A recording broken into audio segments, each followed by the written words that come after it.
I'm Lee Moore, I'm Rob Moore. and this is the Chinese Literature Podcast. Or is it literature today, Rob? Well, we always have fuzzy lines between what is and is not literature, but for sure we're definitely not talking about a poem. Although I have to say, if Bob Dylan can win a Nobel Prize for literature, I think we're on solid ground. Today we're looking at the Cui Jian song. I translate it as having nothing. The Chinese name is Yi Wu Suoyou. And that's a Chengyu that means kind of having nothing. Sometimes I think Andrew Jones, who's a literature professor at Berkeley, he translates it as nothing to my name. There are a variety of ways you can translate the title of the song, but it just means having nothing. And I think that translation kind of captures it for me. So, Rob, Yeah. why are we looking at a song? I mean, is this song is this song actually a poem set to music, or what's going on here? Well, we're recording this podcast for the anniversary of the June 4th Tiananmen Square Massacre. Cui Jian was, depending on how you figure this sort of thing, the first real rock singer in China, as in a singer in China who's recording his own original rock music in Chinese and singing about fairly political themes. This particular song was a big, big deal in the democracy movement in 1989. And China is an interesting place for poetry because poetry has always occupied a very public place. It's very rarely had this, except for someone like Taoyuan. It rarely has this sort of hermetic quality, like I'm going to go off into the hills by myself and just sort of ponder.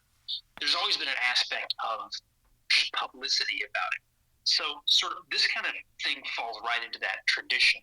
And be simply for its impact alone and Cui Jian's impact alone on how people interact with, frankly, literature of any kind, poetry especially. I'm not entirely sure that I would say Tao Yunming is one of the few who has this kind of hermetic thing going on in terms of poetry, but I definitely think you're on to something that Cui Jian is definitely drawing off of some of the earlier Chinese poetic tradition here. Tell me what happens in the song first off, Rob. Well, he's doing a couple of different things in the song. So the song is effectively a kind of a series of thwarted invitations. It's the singer speaking to someone we don't know, saying things, and I'm using your translation here. I endlessly ask you, when will you go with me? But you always laugh at me. And then it's Yi Wu Suoyou, which either is having nothing or I have nothing to my name, one or the other. And the verses all sort of follow that. It's the singer petitioning someone for something, and the other person either laughing at him, or just ignoring him. Big things are happening. He talks about the earth shaking, the water flowing, and he's being laughed at. And so the speaker's sort of occupying this position where he is aware that huge things are happening, and the person to whom he's talking doesn't seem interested at all. I think that we have to ask. So you mentioned that this song slash I'm just going to call it a poem as well. This song poem is very important for the June 4th massacres. I'm not entirely sure everybody knows what that is. The June 4th massacre is commonly known as the Tiananmen Square Massacre in English, happened about 3 years after this song was written. So this song was written in 1986. It became the founding point of Chinese rock. And as Cui Jian is going around touring, he kind of embodies the voice of the youth of the 1980s, of the late 80s, who felt very cynical. Lots of people were getting rich, but oftentimes it was through illicit means. There was a lot of corruption, and students gathered in Tiananmen in late April, throughout May, and then all the way until the night of June 3rd, the morning of June 4th. And Cui Jian, they were gathered in Tiananmen Square protesting the government. It was the largest anti-government protest that had ever been seen in the People's Republic of China. And Cui Jian actually performed I Have Nothing, Yi Wu Suoyou, for the students. He was heavily involved. And you even had folks like Wu Kaixi, who was he's a Uyghur. He is one of the leaders of the student protest. He was a student at an important Beijing university at the time. And he actually said after the protest, he said, more important than those people who are fighting for democracy is Cui Jian. He said, so the people he mentioned were Wei Jingsheng, who was jailed in the 1970s, early 1980s for leading another protest that was connected with Tiananmen. And then you had Fang Lizhi, who was a physicist, a very important physicist in Beijing University.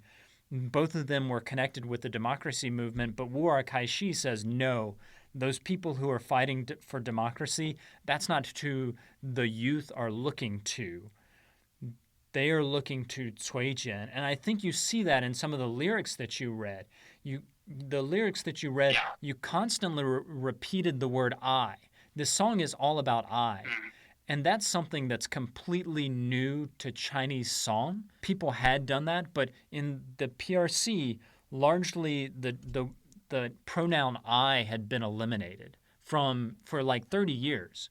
So 1986 to the early 1950s, all of the kind of pop music scene that had been happening in Shanghai in the era before 1949 was completely shut down and replaced with what was called revolutionary songs. And those never used the word I. Which sucked. And those songs do really, they leave something to be desired. So Cui Jian, by repeating the word I, is kind of giving this sense that you, the I as an individual, are someone who is important. And your personal desires, those things are crucial to what's going on. And you as an individual, you are not a cog in a machine, as would have been the kind of the message that was sent by the revolutionary song. But you are something that's important in your own terms. And it's, as important as the lyrics themselves or the way he sings them, nearly every line ends with some either qiu or zhou, like an OU sound, O. But when sung,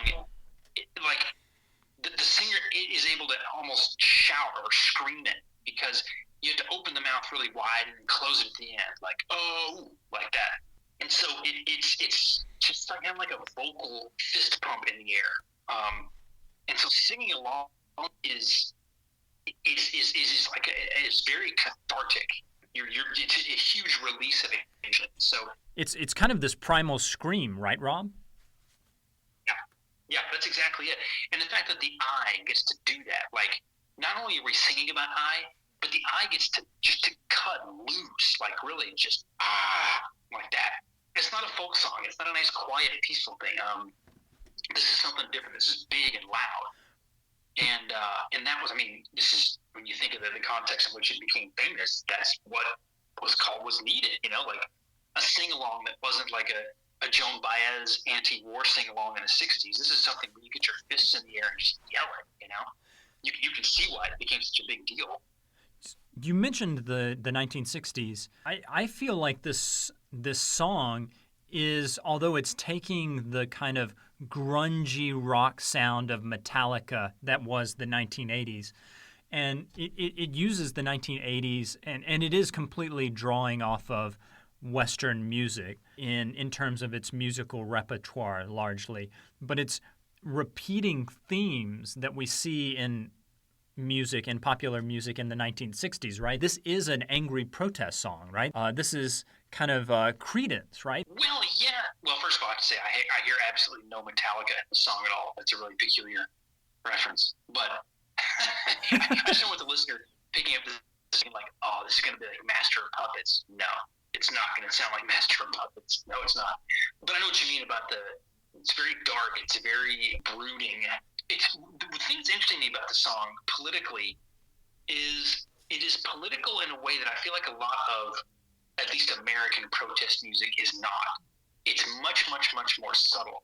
Like when you mentioned Creedence, something like Fortunate Son, the exact subjects that are under critique are in the verses. He talks about senators, he talks about the American flag, he talks about the war.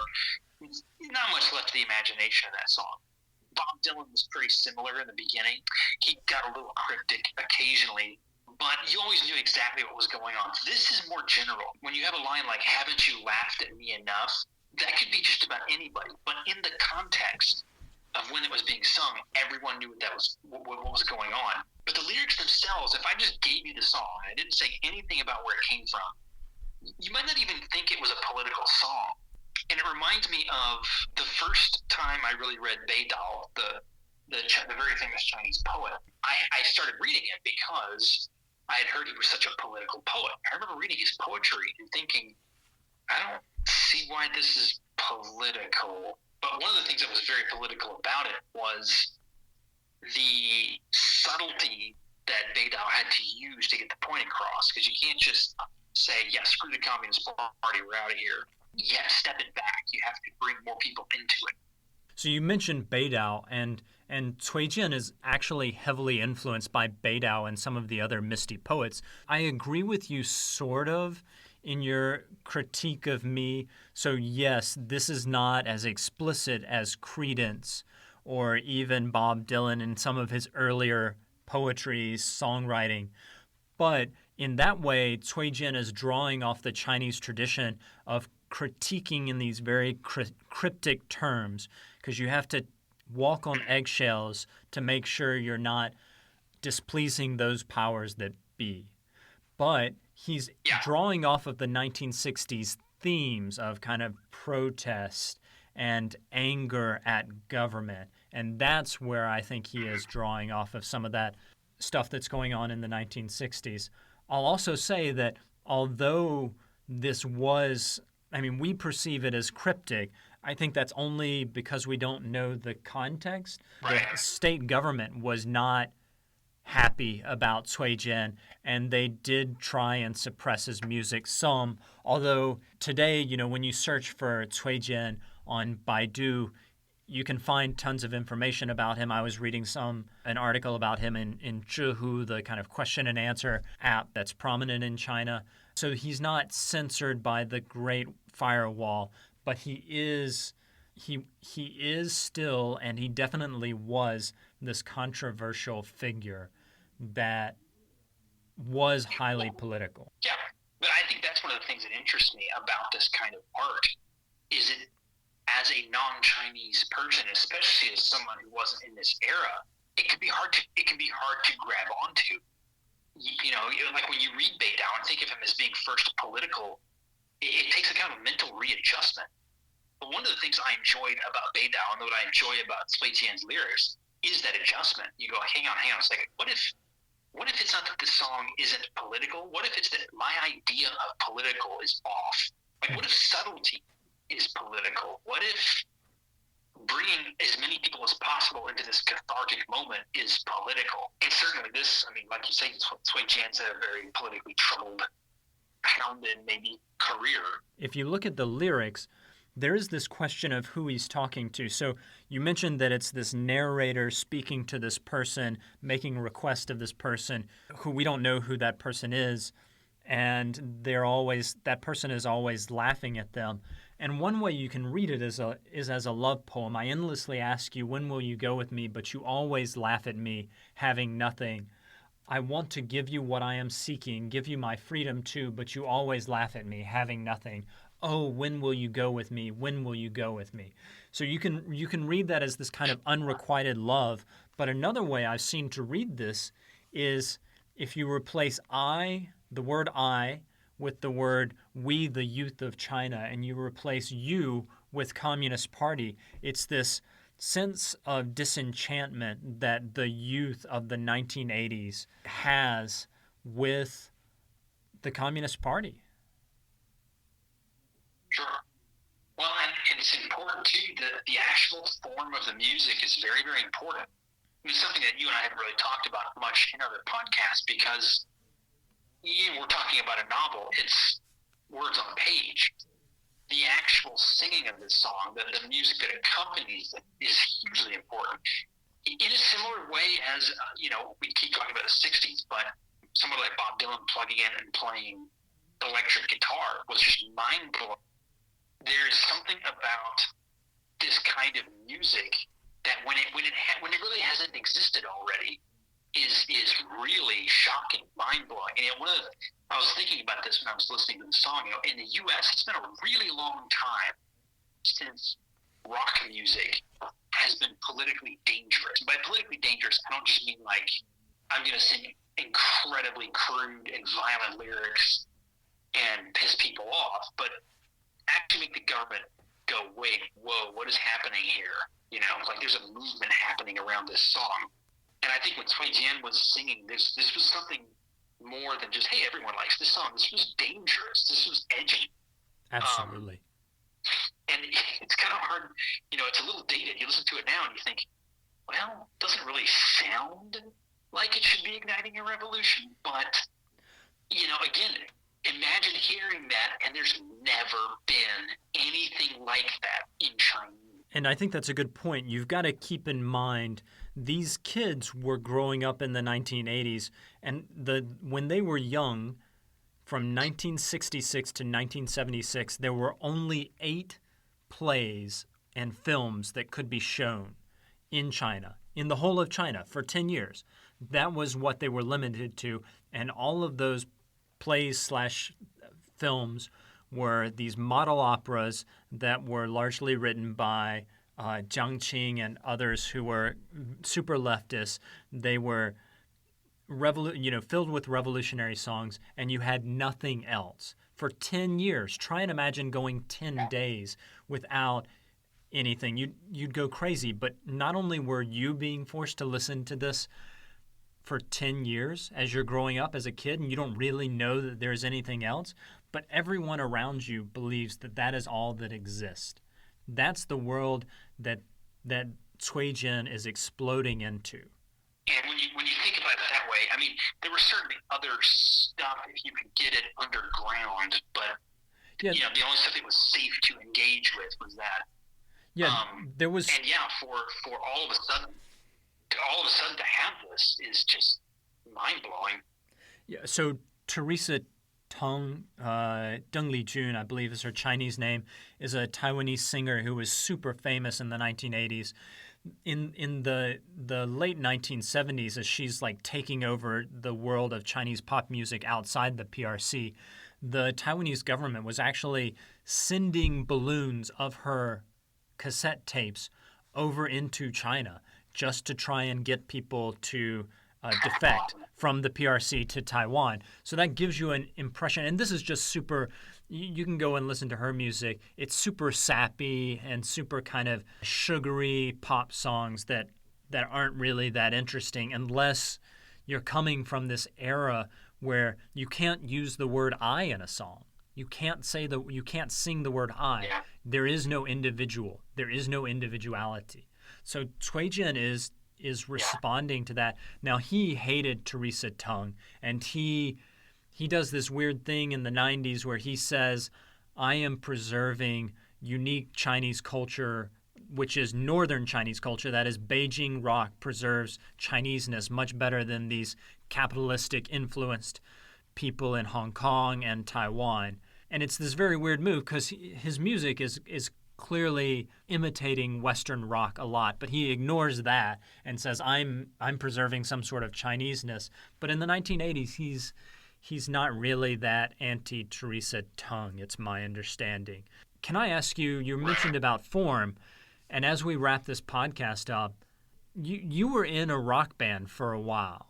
The listener may not know this, but Rob was almost kind of trying to be famous in the best Christian rock band to come out of Lubbock, I believe, Lubbock, Texas. Yeah.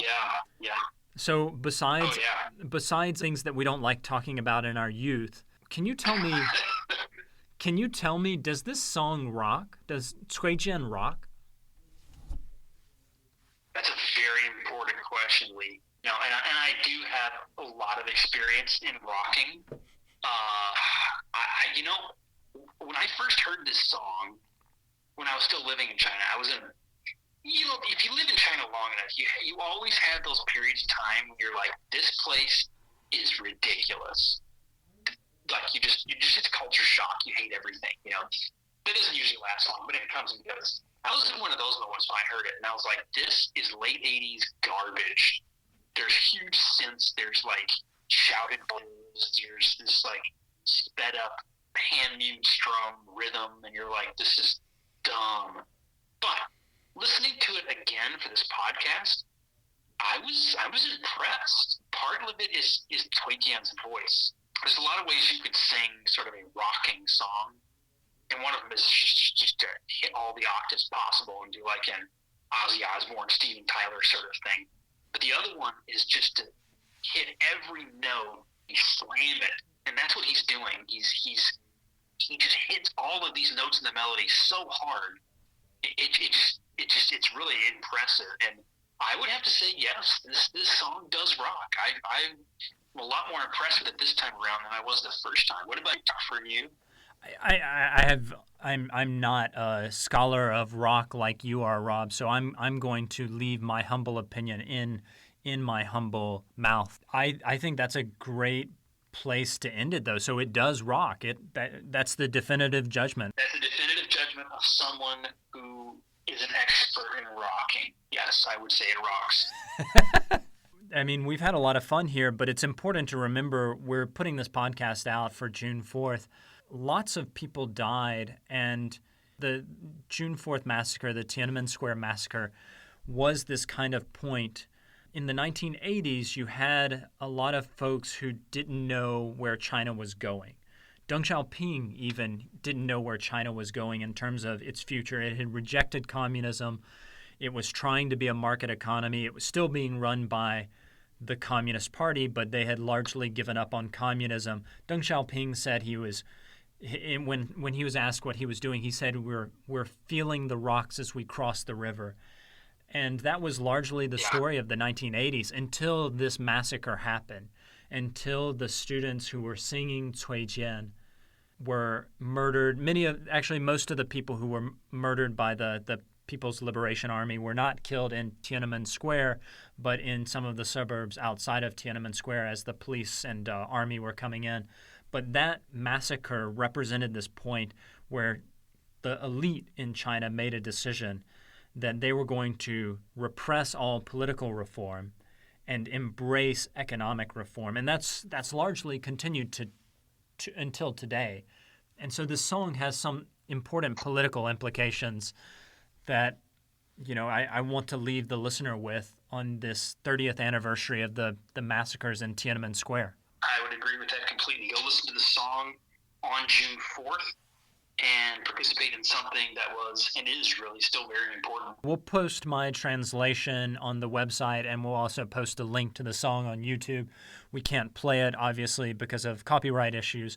Also, before we go, we just want to apologize for the sound quality. Rob is phoning it in from Paris for the last time, hopefully in a long time. We just wanted to get this podcast out. He's not coming back until June 6th, and we thought it was important to say these things and to let our listeners know, what happened. On that note, I'm Lee Moore. That does it for me. Yep. I'm Rob Moore. And this is the Chinese Literature Podcast.